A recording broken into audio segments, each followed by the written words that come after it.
My sister hijacked my wedding and demanded that I give up my honeymoon suite to her and her fiancé. I planned the perfect wedding. Tropical resort, all-inclusive, honeymoon suite with an ocean view. It was supposed to be my moment. But I forgot one thing. I forgot that my sister Chloe has never, not once in her life, let me have the spotlight. She's 2 years younger than me and somehow always the main character. The wedding day was going smoothly. My dress, the ceremony, the music, flawless. Until the reception. Right after our first dance, right after the best man gave a beautiful toast, Chloe's boyfriend stood up, clinked his glass, and proposed. At my wedding. I froze.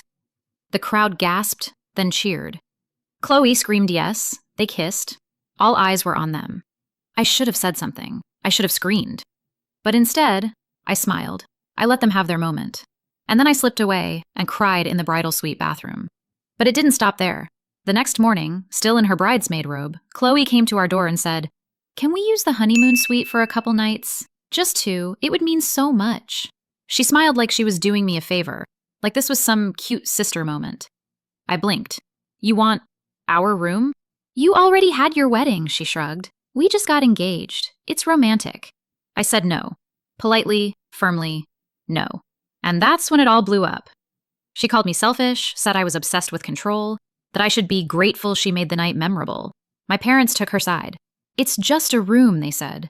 But it wasn't just a room. It was part of the wedding we paid for. The room where I finally got to rest after months of planning. Still, we thought that was the end of it. Until 2 nights later. I came back from dinner with my husband and found Chloe inside the suite, in my robe, drinking our champagne. She had taken a spare key card from my mom and let herself in. I stood there, shaking. "What are you doing in our room?" I asked. She didn't even flinch. "I just wanted one night. You weren't even here. Don't be so dramatic." David lost it, told her to leave. She stormed out, crying to our parents. And that's when my mom dropped the bomb.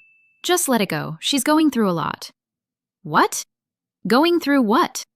That's when the truth unraveled. Chloe hadn't just said yes to a proposal that night. She had planned it. With my mom. They knew her boyfriend would propose at the wedding. They even had a photographer ready. It was never about me. My wedding was just a backdrop for Chloe's engagement. And the worst part? My dad confessed later that they were worried Chloe might never get her moment, so they thought sharing mine would help. So, I made a decision. When we got back from the trip, I blocked Chloe. I told my mom I needed space, and I've kept my distance ever since. Because there's only so much betrayal you can wrap in, "but we're family." So tell me, would you forgive your sister if she hijacked your wedding and tried to steal your honeymoon too? Or would you cut her off like I did? Follow and comment your thoughts.